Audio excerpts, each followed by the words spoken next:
The Dems are not going to like this whatsoever, so please make sure that you guys stay all the way till the end so you guys do not miss any of this. Thank you to everyone who's been subscribing, viewing, and donating to the channel. It really means a lot and helps the channel continue to grow. In today's video, President Trump just keeps on winning, and winning time after time.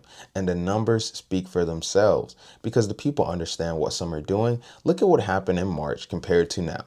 In March, Chuck Schumer basically bent the knee, as some are calling it, to President Trump to help keep the government open. But this time around, things are different. Why is that? Because of AOC. She's barking right at the back of Chuck Schumer's heels, waiting for that opening, and Chuck Schumer doesn't want his political career to be over. You see, the Dems don't like what Chuck Schumer did in March because they feel like he was working with President Donald Trump. And Chuck Schumer knows his political career may be at stake, and he doesn't want to take any chances. So they're doing everything they possibly can to make things look bad for President Trump and his administration, as you guys see with the government shutdown. But the people think otherwise. Take a listen to this video. Let me know what you guys think about it in the comment section. Make sure to leave this video a big thumbs up, and I'll see you guys on the next one. Take care. Republicans, how has the shutdown seemed to have affected their political standing? Yeah, you might think, given that the Republicans are in charge of both the House and the Senate, that a government shutdown might actually hurt the Republican brand. But in fact, it hasn't. If anything, it's been helped a little bit. Take a look here, the shift in net popularity versus pre-shutdown.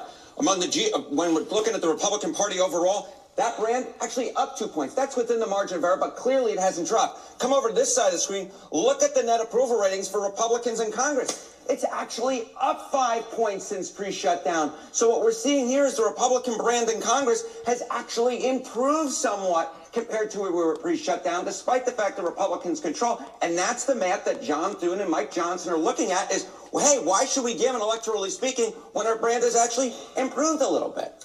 Now, we say their position is getting better. With whom? Yeah, okay, with whom? So I think it's two groups that it's so important to keep an eye on. All right, changing the Republican Congress's net approval rating versus pre-shutdown. It's rallying the base for sure. Look at this, the net approval rating up 12 points versus pre-shutdown. But it's not just with the base. It's also with the middle of the electorate. Look at this, among independents, it's up 8 points as well. So we've got a situation here where Republicans with the shutdown are actually rallying their base, but it's also something that's not hurting them with the folks in the middle. If anything, it's helping them with folks in the middle. And this is the type of math that if you're Republicans, you like to see, right? Because something could rally the base but alienate those in the middle, or something could rally those in the middle but alienate the base. But the truth is, we're not seeing that. What we're seeing is the Republican brand has actually gotten better among independents, and it's also gotten better among Republicans as well, that Republican brand when it comes to those in Congress. So again, what's the electoral reason that Republicans would give in at this point? And Democrats, of course, they have their eyes on the midterm elections. Yeah, we have elections 1 week from today,